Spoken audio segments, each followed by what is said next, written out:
그 삼손과 관련해서 혹시 이런 생각을 해보신 적이 있는지 모르겠는데요. 그러니까 저는 고등학교 1학년 때부터 이 문제가 굉장히 풀리지 않는 의문이었습니다. 뭐냐 하니까 이제 삼손이 들릴라의 유혹에 넘어가서 이제 머리 깎이고 눈 뽑히는 비참한 자리에 빠지지 않습니까?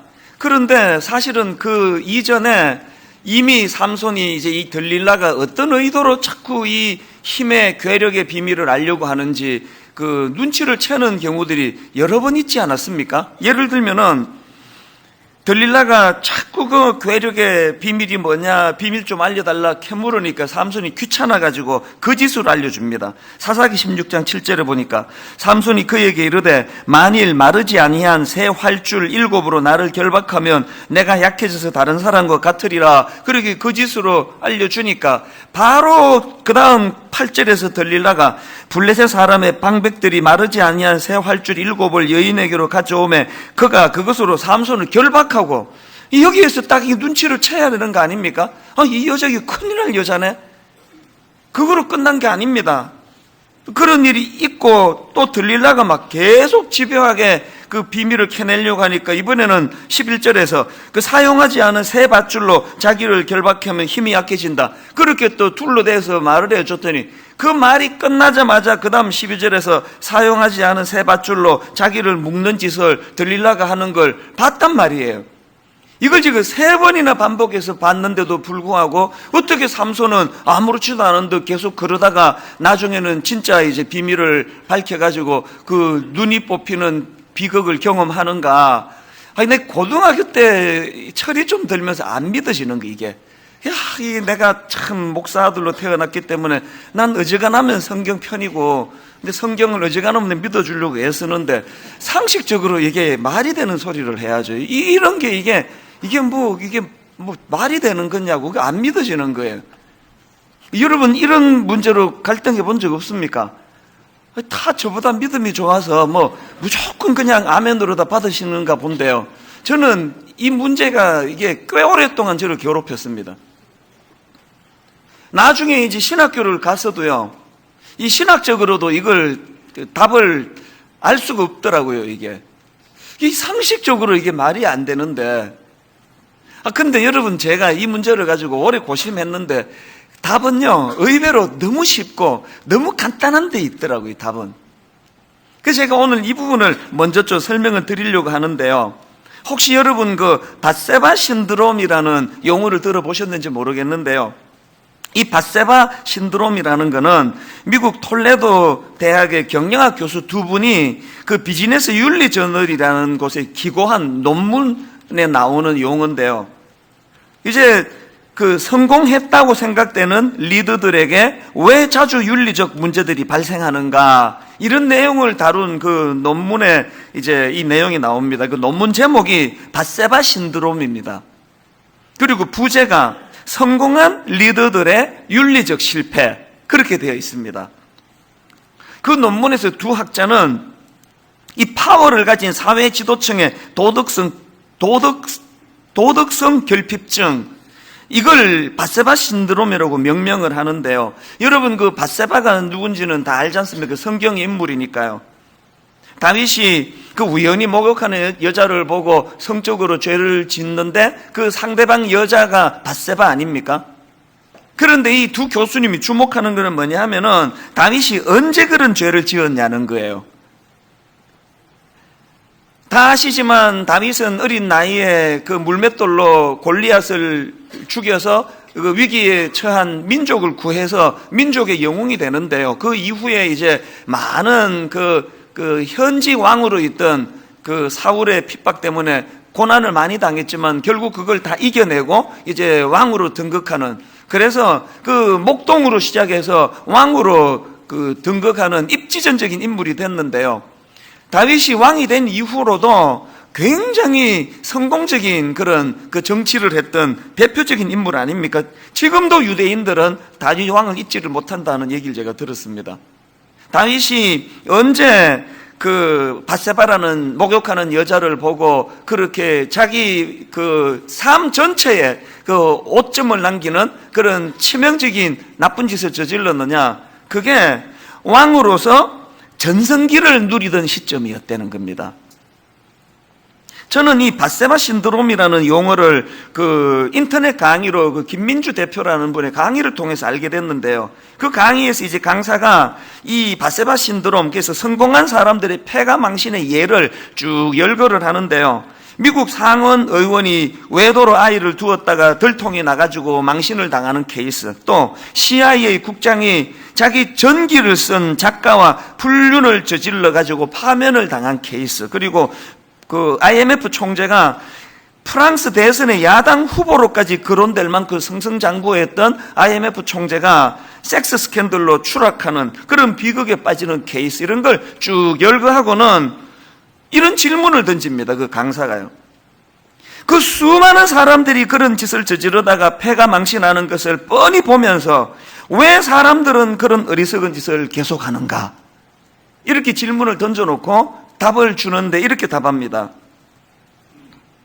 소위 성공했다는 사람들, 정점에 올라가가지고 막강한 영향력을 발휘하는 리더가 되면은 인간은 그런 성공에 도취해가지고요, 그런 케이스로 바로 얼마 전에도 누구도 넘어지고 누구도 넘어지지만 자기는 어떤 경우라도 이런 상황을, 또 이런 상황의 결과를 잘 통제할 수 있다는 이런 무서운 과도한 자신감에 빠진다는 거예요. 이게 밧세바 신드롬입니다. 삼손이 그 논문에서 말하는 밧세바 신드롬에 빠진 대표적인 케이스라는 거예요. 평생의 삼손은 한 번도 져본 적이 없는 사람이에요. 삼손은 살아가면서 자기가 의도한 대로 되지 않은 일이 단 한 번도 없었던 사람이거든요. 그러니까 이제 들릴라라는 예쁜 여자가 자꾸 그렇게 자기를 유혹을 하니까 삼손이 지금 밧세바 신드롬에 빠져 있다 보니까 그 여자가 가소로운 거예요. 네가 그런다고 내가 망할 것 같으냐고. 어떤 면에서는요, 그런 유혹하는 들릴라가 막 기억을 죽겠다 그렇게 받았을지도 모르겠습니다. 삼손이 머리털이 잘려가지고 힘을 잃던 그 상황에서 뭐 하고 있었는지 아십니까? 19절에 보니까요, 그때 삼손은 들릴라 무릎을 베고 자고 있었습니다. 이게 상징적으로 저는 많은 의미를 담고 있다고 그렇게 생각을 하거든요. 벌써 눈 뽑히고 인생이 지금 끝장나는 그 그림자가 자기 목구멍까지 왔는데도 불구하고 그 여자 무릎을 베고 자고 있다는 게 뭘 의미합니까? 방심하고 있었다는 걸 보여주는 거 아닙니까?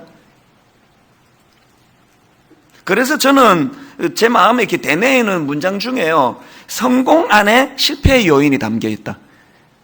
오늘 여러분이 그냥 돈 버는 일이든 교수님으로 가르치는 일이건 혹은 저 같은 목회를 하는 쪽이든 여러분이 소위 성공했다는 평가를 듣고 사신다면 그 안에 실패의 요인이 같이 있다는 걸 인식해야 된다는 그 얘기예요. 사실 돌아보면은요, 이 밧세바 신드롬은 꼭 그 삼손처럼 성공한 사람에게만 오는 게 아닙니다. 우리 모두가 다 그런 증상이 있는 거 아십니까? 예를 들어 볼까요? 그렇게 담배 피면 폐암 걸려서 죽는다고 호소를 하고, 그리고 그 담배갑에 보면은, 요새 그 담배갑에 보면은 그 담배 피다가 폐암 걸린 그 흉측한 사진, 막 해골 같은 거, 그런 게 그려져 있다면서요. 난 그 그려져 있는 거 모릅니다. 그렇다 그러더라고요. 그렇게 끔찍한 그림 그리고 경고하고 그런데도 불구하고 지금 길거리 나가보세요. 막 담배 피는 사람 막 얼마나 많습니까? 하나같이 그런 경고에도 불구하고 왜 필까요?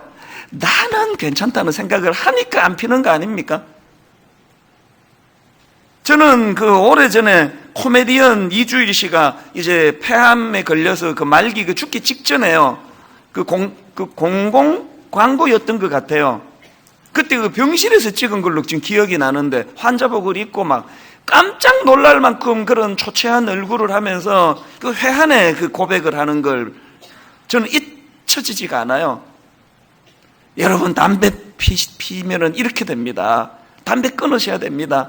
그렇게 눈물로 호소했던 그분, 그렇게 하고 얼마 있다가 그분 폐암으로 돌아가셨는데요. 여전히 담배는 지금 계속 어린 중고등학생들부터 시작해서 새로 담배 배우는 경우들이 얼마나 많습니까? 음주운전도 마찬가지 아닙니까? 그렇게 그냥 그 음주운전하다가 폐가 망신하고 남의 인생 망가뜨리고 그런 소식을 우리 한두 건 듣습니까? 계속 그런 경고의 메시지를 주변을 통해 우리가 듣고 있는데도 불구하고 지난주 통계 기억하십니까? 작년 한 해만 음주운전하다가 적발된 건수가 22만 건이 넘었다는 게 뭘 의미하겠습니까? 다 술 먹으면 저렇게 그냥 남의 인생 망치고 내 인생 망치는 거 들리지만 나는 괜찮다고 생각하니까 운전대 잡는 거 아닙니까? 우리가 그 성경을 왜 읽습니까? 또 오늘 설교들으로 왜 오셨습니까? 성경의 삼손이라는 인물을 우리가 살펴보는 건 아이고 그 어리석은 놈 하나 있네, 그 옛날 얘기 들으러 온 게 아니고요. 하나님은 그 삼손의 사례를 기록해 놓으심으로 또 종의 입술을 통해 말씀을 선포하심으로 우리에게도 그런 요인이 있다는 사실을 경고해 주시는 거 아닙니까? 이런 의미에서 저는 누가복음 17장 27절부터 내용을 보십시오. 노아가 방주에 들어가던 날까지 사람들이 먹고 마시고 장가들고 시집가더니 홍수가 나서 그들을 다 멸망시켰으며, 또 롯의 때와 같으리니 사람들이 먹고 마시고 사고 팔고 심고 집을 짓더니 롯이 소돔에서 나가던 날에 하늘로부터 불과 유황이 비오듯 하여 그들을 멸망시켰느니라. 여러분, 사람이 그 먹고 마시고 장가들고 시집가는 게 이게 무슨 잘못입니까? 사고 팔고 다 그렇게 사는 거 아닙니까? 이 말씀에서 경고하는 게 뭡니까? 마지막 때에 그렇게 방심하고 사는 그 모습을 지금 이렇게 표현한 거 아닙니까? 오늘 우리 교회 오래 다니고 주일 되면 어김없이 주님 앞으로 나오지만 지금 방심하고 살고 계시는 분 너무 많은 거 여러분 아시지 않습니까?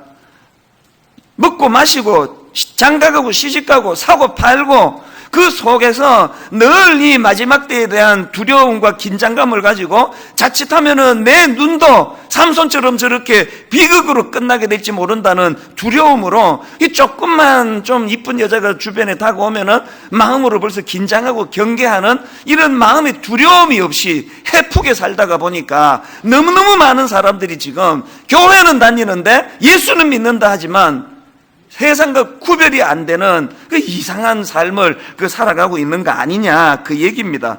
그래서 저는 로마서 13장 11절에서 이 경고 말입니다. 또한 너희가 이 시기를 알거니와 자다가 깰 때가 벌써 되었으니, 예배 시간에는 좀 주무셔도 괜찮아요. 영적으로 오늘 여러분 이 마지막 때 지금 현상을 한번 보세요. 한국뿐만 아니고 전 세계적으로 지금 일어나고 있는 이 시대를 보면 모르겠습니까?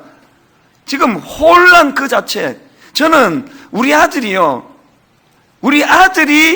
또 아들을 낳을 때쯤 되면 이 아이가 도대체 어떻게 될까? 난 그게 두려운 사람이에요. 여전히 우리는 그저 먹고 마시고 장가들고 시집가고 사고 팔고 너무너무 방심하고 있는, 마치 지금 그 들릴라 무릎을 베고 지금 잠에 취해 있는 삼손과 같은 모습은 아닌지, 오늘 본문을 이런 관점으로 잘 살펴보셔야 되는데요. 저는 오늘 본문 16장 1절 이 한 절 속에서 너무 많은 메시지를 발견합니다.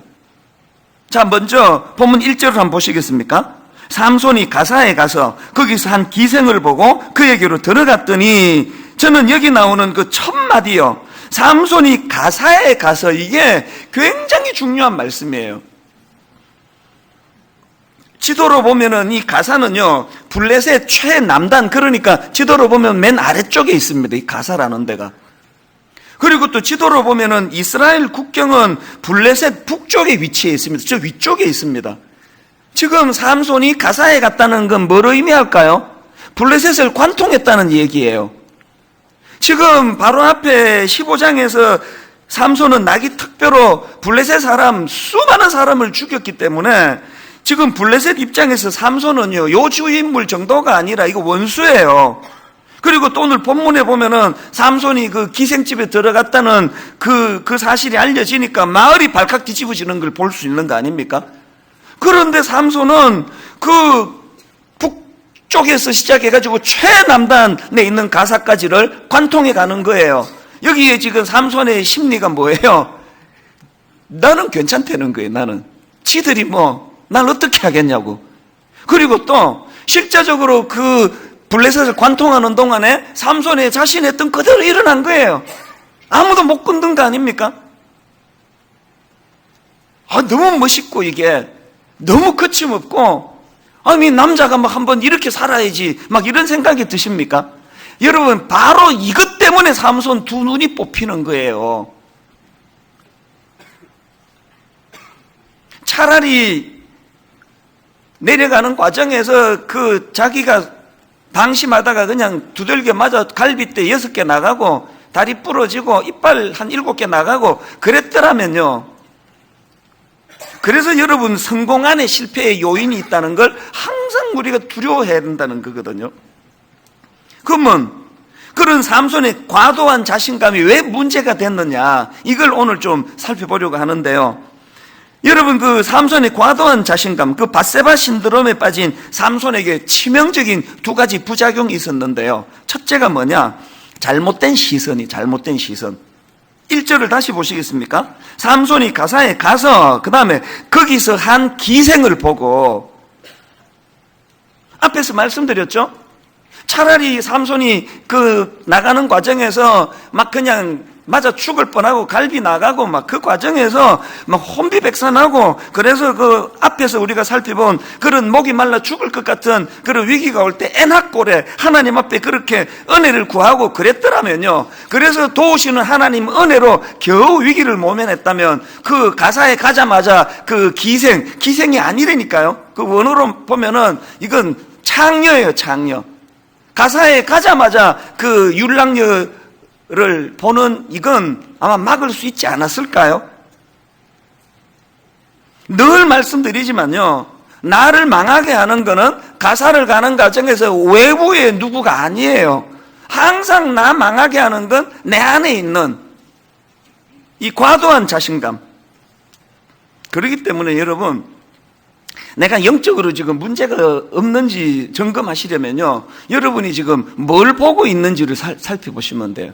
지난 한 주 인터넷 검색에 주로 뭘 검색했는지를 보면 그게 여러분의 영적 상태입니다. 그 왠지 아십니까? 삼손이 그 여자를 우연히 봤다고 생각하지만, 다윗이 그 목욕하는 여자를 옥상에서 우연히 봤다고 생각하지만 그거 아닙니다.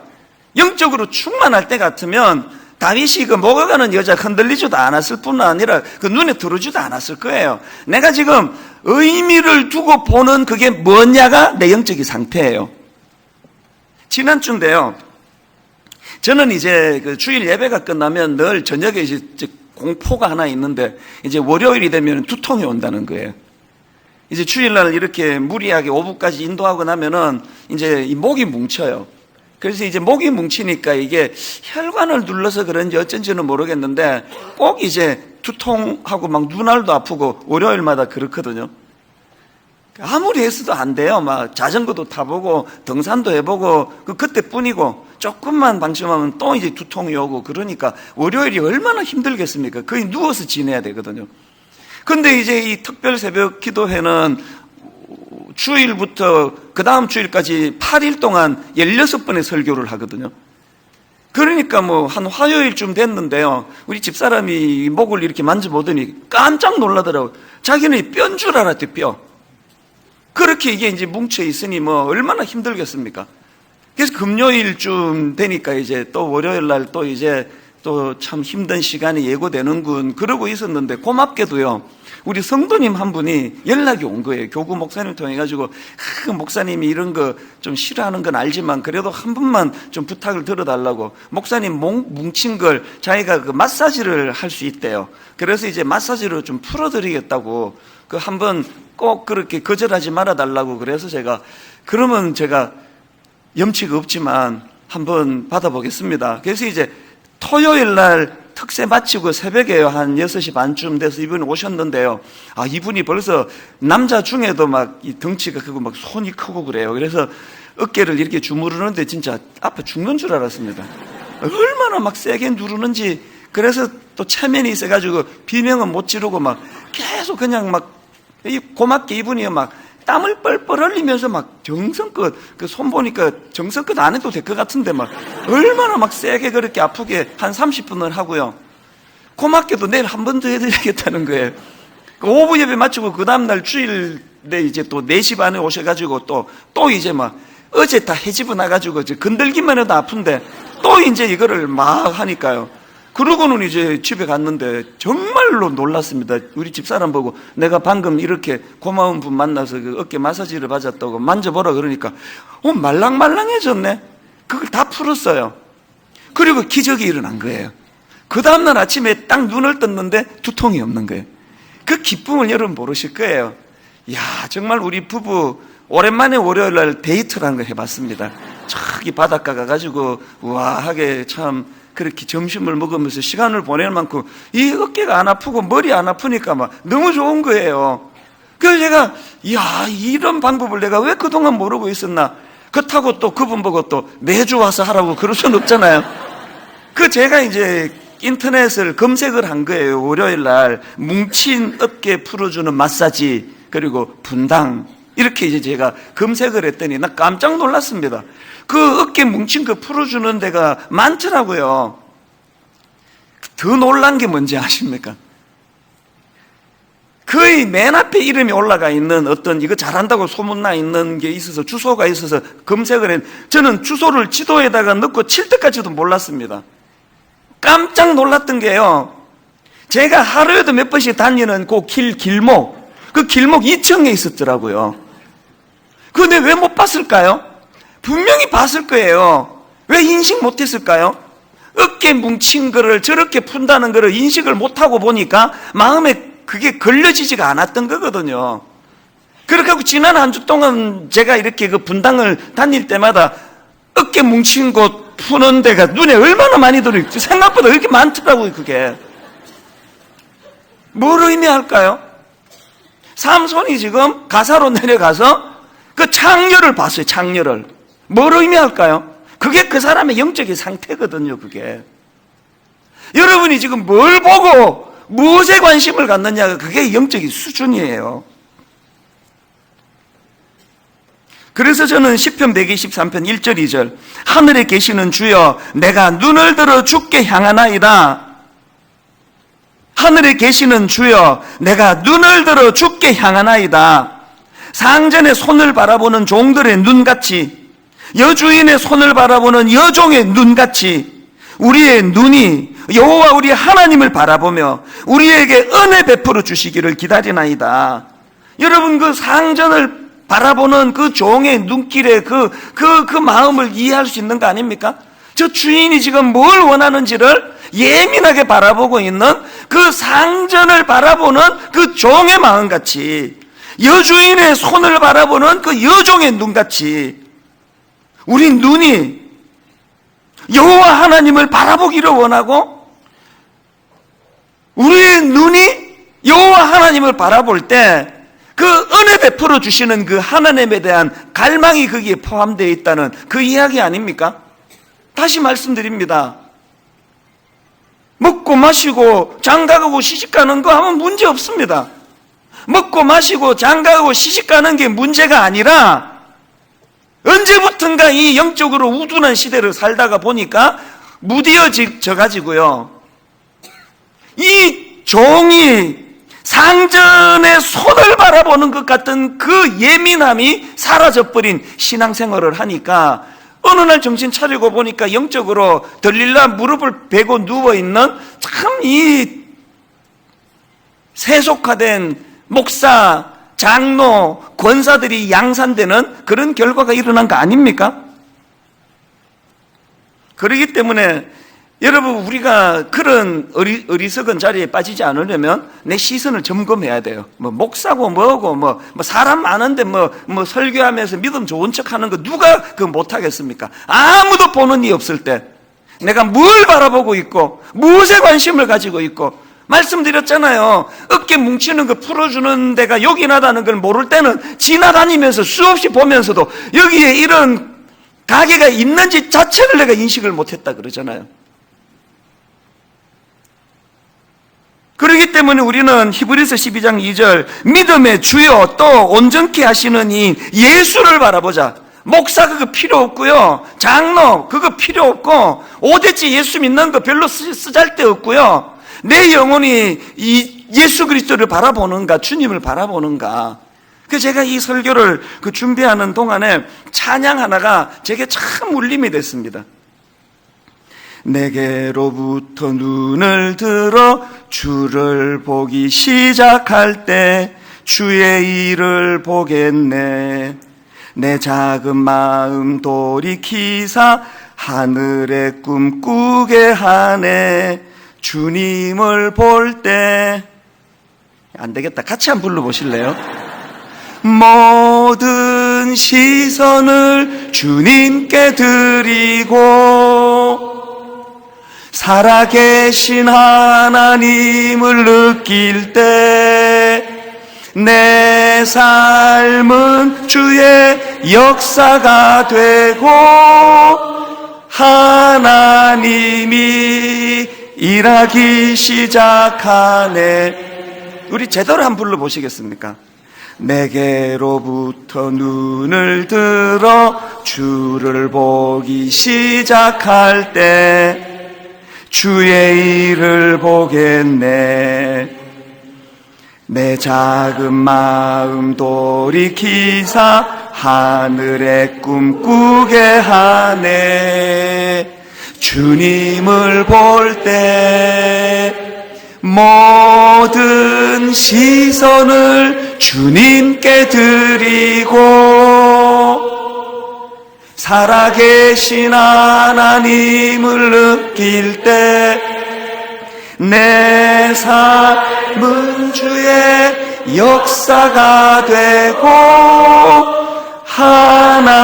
하나님이 일하기 시작하네.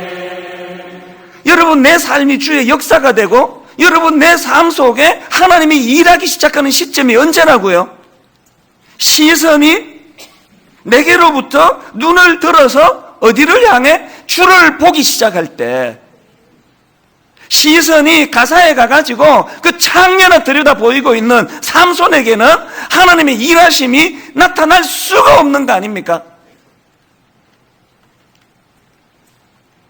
여러분, 만약에 삼손이 가사에 내려갔을 때 시선이 하나님을 향해 있고 그 하나님이 그에게 그 괴력을 주실 때 원하셨던 사명, 그 꿈, 거기에 머물러 있었다면 가자마자 그 창녀나 들여다보는 이런 어리석은 결과가 있었겠습니까? 그래서 여러분, 창세기 13장 14절 롯이 아브라함을 떠난 후에 여호와께서 아브라함에게 이르시되 너는 눈을 들어 너 있는 곳에서 동서남북을 바라보라. 오늘 여러분, 이 타락하기 짝이 없는 대한민국 서울 땅 분당에서 뭐가 보이세요? 보이는 데마다 무슨 저질 없어. 보이는 데마다 인터넷 검색하는 것들마다 그런 상상하기 어려운 저질스러운 데를 기웃거리고 계시면 그게 딱 여러분의 영적인 실력이고 그게 수준이에요. 그게 시선은 옮겨야 됩니다. 오늘 이 대한민국이 너무너무 혼미하고 정치부터 교육부터 제대로 된 게 하나도 없는 이거 썩었다 그렇게 말만 하지 말고 오늘 이런 썩은 이 시대를 향하여 하나님이 너는 눈을 들어 동서남북을 바라보라. 할 일이 이렇게 많은 세상에 얼마나 우리에게 주신 사명이 크기에 가슴이 부들부들 떨릴 만큼 감격으로 이 땅을 바라보는 사명이 회복되기를 원하시면 여러분의 시선이 교정되기를 주님 이름으로 축복합니다. 두 번째로요, 바세바 신드롬에 빠진 삼손에게 나타나는 두 번째 부작용이 뭐냐? 제동장치의 부재예요. 여러분, 그 바세바 신드롬은 우리를 제동장치를 망가뜨리는 그런 결과를 가져다 준다는 겁니다. 16장 1절을 다시 보십시오. 삼손이 가사에 가서 거기서 한 기생을 보고 그 다음에 그에게로 들어갔더니, 이게요, 한 기생을 보고 그 다음 그에게로 들어갔더니가 이게 엄청난 의미예요. 성경이 이렇게 기록되어 있지 않습니다. 거기서 한 기생을 보고 삼손이 들어갈까 말까 망설이다 못 참아서 그에게 들어간 게 아니고요, 보고 바로 들어갔습니다. 뭐가 느껴지세요? 제동장치가 지금 고장나 있는 거예요. 이 통제가 안 돼요. 벌써 욱하면은 가야 돼요. 다윗이 무디어지고 나니까 목욕하는 여자를 보고 제동이 안 돼요. 뒷조사했어요. 유분열에 어지간하면 제동이 돼야 되는데 유분열고 뭐고 통제가 안 되는 걸 어떡합니까? 오늘 우리가 이 바세바 신드롬에 빠지면은 하나님의 도우심을 외면해요. 왜? 내 힘으로 되는데 뭘 하나님 그러냐고.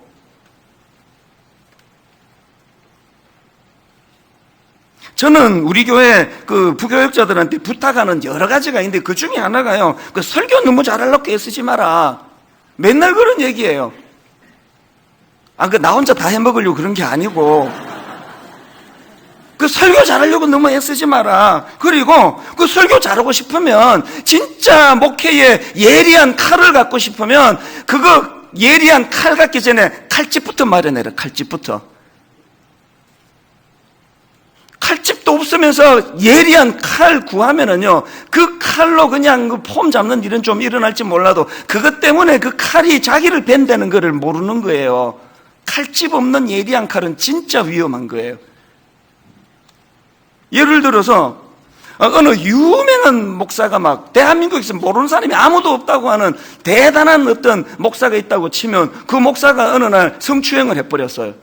그러면 그렇게 설교 잘하고 막 칼이 예리해서 막 목회 너무 잘한 건 그분에게 독이 되는 거예요. 그분이 칼집이 없으면요, 설교도 못하고 죽을 쓰고 그게 복이에요. 그게 제가 가장 두려운 게 그거예요. 사람들은 저보고 성공한 목회자라고 얘기하는데 정답 아무도 알 수 없음. 제가 지금 이 껍데기 잘 나가고 있는 이게 독이 될지 약이 될지는요, 내면에 내가 칼집이 있느냐 없느냐가 결정하는 거예요. 요즘 인천공항 가도 알아보는 사람, 비행기 타도 알아보는 사람, 뭐 남미에 가도 뭐 유럽에 가도 뭐 알아보는 사람 많거든요. 이게 독인지 약인지 아무도 몰라요. 제가 그런 부도덕한 자리에 빠진다고 하면은요, 이 모든 사람들이, 젊은 목사들이 부러워하는 그 모든 것들은 저에게 가장 무서운 독이에요. 차라리 제가 그냥 막 목회도 안 되고 맨날 어렵고 그래서 그냥 한 20-30명 모이는 교회에서 소박하게 목회하다가 뭐 성추행을 했다. 그러면 수치도 그만큼 덜 받는 거 아닙니까? 오늘 여기 잘 나간다고 생각하는 분, 그게 다 복이라고 생각하지 마세요. 아무도 몰라요, 아직은요. 여러분, 칼집이 마련되어 있습니까? 지금 여기 돈도 잘 벌고, 막 이름 날리고, 막 이런 분 계시면은요, 여러분 지금 칼집이 있는지 점검하셔야 돼요. 제동장치가 없는 스포츠카, 그건요, 흉기예요, 흉기. 그래서 성경은 이 절제, 성경은 우리가 장만해야 되는 칼집을 이걸 절제라고 그렇게 설명을 하는데, 여러분 절제는 영어로 셀프 컨트롤 아닙니까?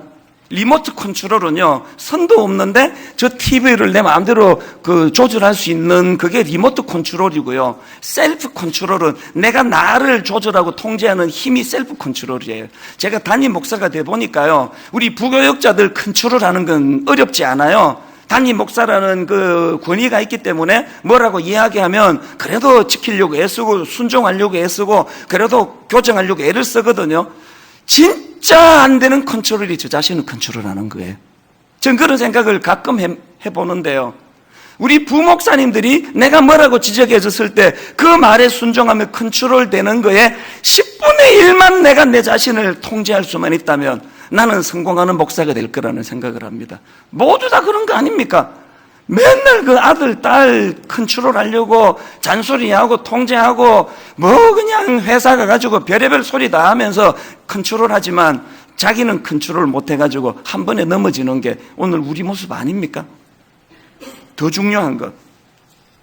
성경은요, 이렇게 셀프 컨트롤, 절제가 중요하다고 그렇게 강조하시는데요. 그 절제가 성령의 열매라는 걸 강조하는 거예요.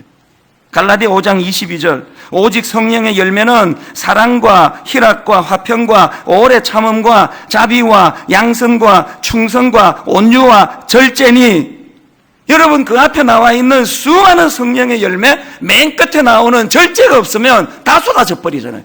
담겨지지가 않는데, 그 아름다운 사랑, 희락, 화평, 오래 참음, 자비, 양선, 충성, 온유, 이 모든 걸 담는 그릇이 저는 셀프 컨트롤, 절제라고 생각합니다.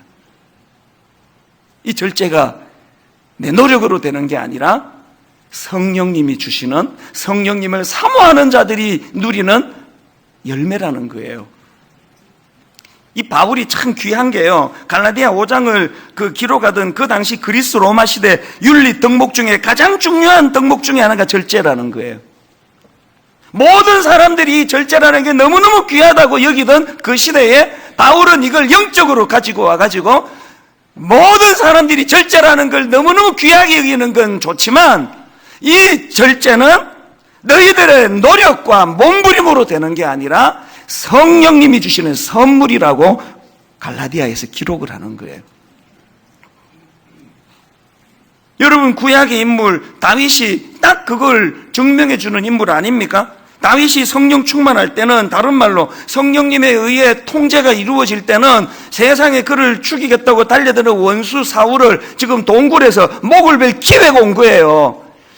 막 인간의 생각으로 100% 목을 뱄을 거예요. 그런데 다윗은요, 믿겨지지 않는 셀프 컨트롤이 이루어져요. 하나님이 임명한 사람 내 손으로는 죽이지 않겠다, 하나님이 알아서 하실 것이다, 죽이지 않습니다. 이런 무서운 절제를 보여준 인물이 다윗인데, 여러분, 그가 교만해져 가지고 목욕하는 여자 하나 보고 그 충동 하나를 절제하지 못해서 망해버린 것도 다윗이에요. 이게 두 인물이 같은 인물이라는 게 믿겨지지 않을 정도예요. 관건은 성령 충만이에요. 하나님 내 삶 속에서 뻔히 알면서 그 앞에 누구도 바세바 신드롬에 빠져가지고 그렇게 패가 망신한 걸 알면서도 또 그 길을 따라가는 이 불나방 같은 미련한 인간인데, 아버지 이런 우리를 불쌍히 보셔서 성령님 주시는 열매, 이 셀프 컨트롤, 그래서 아버지 이 성령 주시는 칼집을 잘 마련함으로 말미암아 아버지, 내가 갖고 있는 이 예리한 칼 가지고 폼 잡고 다니기 전에 내가 갖고 있는 이 예리한 칼이 날 베지 못하도록 성령의 검, 성령의 칼집, 이걸 구하는 저와 여러분 되시기를 바랍니다. 결론을 맺습니다. 여러분, 히브리서 12장 2절을 다시 보십시오. 믿음의 주요 또 온전케 하시는 이인 예수를 바라보자. 그 다음 설명을 보세요. 그는 그 앞에 있는 기쁨을 위하여 십자가를 참으사 부끄러움을 개의치 아니하시더니, 지금 예수를 바라보라 그러는데 예수님이 어떤 부분을요? 십자가를 참으시는 예수를 보라는 거예요. 십자가의 고통은 말할 수 없이 수치스럽고 말할 수 없이 말로 감당할 수 없는 고통이지만 이 십자가를 참아내심으로 말미암아 장차 이루어지게 될 그 놀라운 기쁨을 아셨기 때문에 그 십자가를 참아내시는 그 주님, 그 예수님을 바라보라는 거예요. 그 예수님을 바라보면 예수님은 우리에게 이 십자가의 능력을 허락해 주심으로 말미암아 제 남은 인생은 분당 우리 교회 담임 목사로서 그 주신 수많은 은사, 그 칼들이 나를 베지 못하도록 오늘 이 말씀이 여러분 삶 속에 실제적인 능력이 되기를 주님 이름으로 축복합니다. 우리 이 찬양 제대로 한번 불러보시겠습니까? 내게로부터 눈을 들어 주를 보기 시작할 때 주의 일을 보겠네. 그 다음 보세요. 내 작은 마음 돌이키사 하늘의 꿈 꾸게 하네. 언제? 주님을 볼 때. 주님을 볼 때. 가사를 생각하시면서 한번 같이 불러보시겠습니다. 내게로부터 눈을 들어 주를 보기 시작할 때 주의 일을 보겠네. 사모하십시오.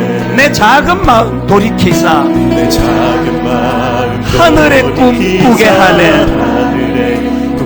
언제 가능합니까? 주님을 볼 때 모든 시선을 주님께 드리고 살아계신 하나님을 느낄 때 내 삶은 주의 역사가 되고 하나님이 일하기 시작하네. 성령이 나를 변화시켜 모든 두려움 사라질 때 그때 주의 일을 보겠네. 황폐한 땅 한가운데서 주의 마음 알게 되리. 언제? 주님을 볼 때 모든 시선을 주님께 드리고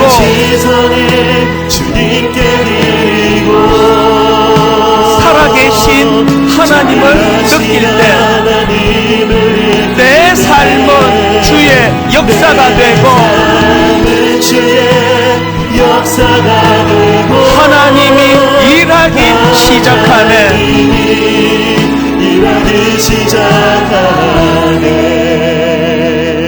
혹시 이런 분 계세요? 목사님, 나는 이미 들켜버렸는데요. 나는 이미 눈 뽑힌 삼손인데요. 혹시 그런 분 계세요? 그 잘못 알고 계세요. 예수 믿는 우리에게 더 이상 기회가 없는 끝은 없습니다. 지금 여러분 스스로가 나는 이미 눈 뽑힌 삼손이라고 생각하는 그 자각이 우리로 하여금 새로 시작하게 만들어주는 힘이거든요. 또 지금 들릴라 무릎을 베고 잠에 든 분이 계세요. 많이 계세요. 특히 남자분들. 다행히 아직 들통 안 나고 폐가 망신 안 당하고 다행히 아직 하나님 은혜로 그래도 겉보기는 지금 멀쩡한 분이 많이 계시거든요. 어떻게 하면 될까요? 일어나시면 돼요. 들릴라 무릎 빼고 누워 자는 자리에서 벌써 깰 때가 되었다는 말씀의 경고를 받으며 일어나시면 돼요. 어떤 상황에 해당되는지는 모르지만 오늘 이 찬양 우리 한 번 더 부르기 원하는데 이 찬양 부르는 동안에 사안의 심각성은 좀 깨달으면 좋겠습니다. 하나님, 가사로 내려가는 동안에 누구도 나한테 건드는 사람이 없고 난 원래 그래왔고 나는 늘 성공했고 그게 가장 위험한 거예요. 가장 그건 위험한 거예요. 하나님, 시선을 주님께로 옮겨가기를 성령님 도와주시기 원합니다. 사모하는 마음을 가지고 우리 가사를 생각하시면서 다시 한번 이렇게 찬양합니다. 내게로부터 눈을 들어 주를 보기 시작할 때 주의 일을 보겠네. 사모합니다. 내 작은 마음 돌이키사 하늘의 꿈 꾸게 하네. 어째? 주님을 볼 때 모든 시선을 주님께 드리고 살아계신 하나님을 느낄 때 내 삶은 주의 역사가 되고 하나님이 일하기 시작하네. 성령이 나를 변화시켜 모든 두려움 사라질 때 주의 일을 보겠네. 여러분 오늘 이 시대를 보십시오. 황폐한 땅 한가운데서 주님 마음 알게 되리. 주님을 볼 때 모든 시선을 주님께 드리고 살아계신 하나님을 느낄 때 내 삶은 주의 역사가 되고 하나님이 일하기 시작하네. 우리 다시 한번 선포하기 원합니다. 모든 시선을 주님께 드리고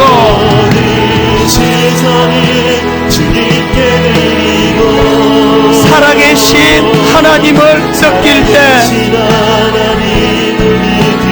내 삶은 주의 역사가 되고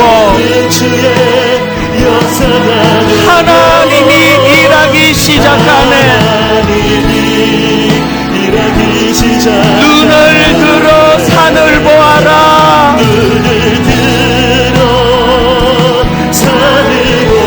너의 도움 어디서 나?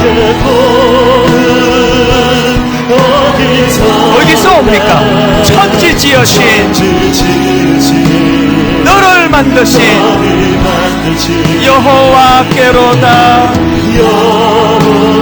간절하게 절박하게 눈을 들어 산을 보아라. 산을 보아라. 너의 도움 어디서 오나? 천지 지으신 너를 만드신 여호와께로다. 우리 다 자리에서 일어나셔서 하나님은 너를 지키시는 자, 너의 우편에 그늘 되시니 낮의 해와 밤의 달도 너를 해치 못하리. 하나님은 너를 지키시는 자.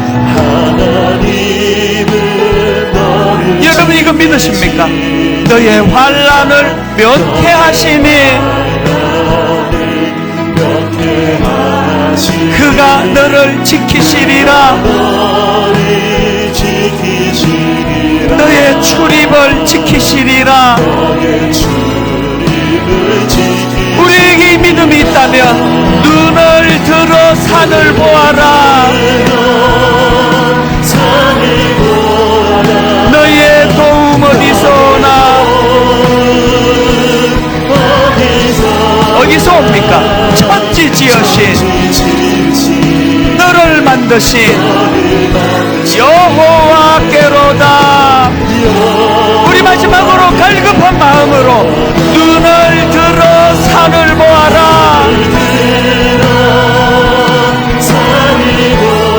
너의 도움 어디서 오나? 천지 지으신 너를 만드신 여호와께로다.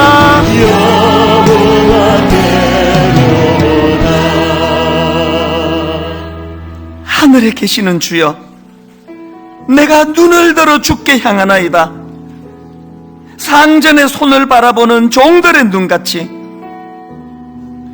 여주인의 손을 바라보는 여종의 눈같이 우리의 눈이 여호와 우리 하나님을 바라보며 우리의 눈이 우리에게 은혜 베풀어 주시는 하나님을 기다리나이다. 하나님, 변질이 초심을 잃어버리는 것이 다른 것이 아니라 하나님, 이렇게 상전의 손을 바라보는 종들의 눈같이, 여주인의 손을 바라보는 여종의 눈같이 민감한 마음으로 그 여호와 하나님을 바라보며 우리에게 은혜 베풀어 주시기를 기다리는 마음이, 이것이 무디어지는 상태, 하나님 이것이 변질이라고 한다면 아버지, 영적인 민감함을 회복시켜 주시기 원합니다.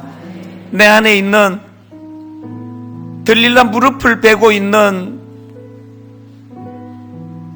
위험한 모습을 바라볼 수 있는 영안을 열어주시고 그 시선을 하나님께로 향함으로 말미암아 위기를 위기로 아는 영적인 민감함으로 아버지, 들릴라 무릎을 과감하게 박차고 거절하고 단절하고 관계를 끊어버리고 새로운 은혜의 자리, 하나님의 시선을 바라볼 수 있는 자리로 옮겨가는 믿음의 성도님들 되게 하여 주시옵소서.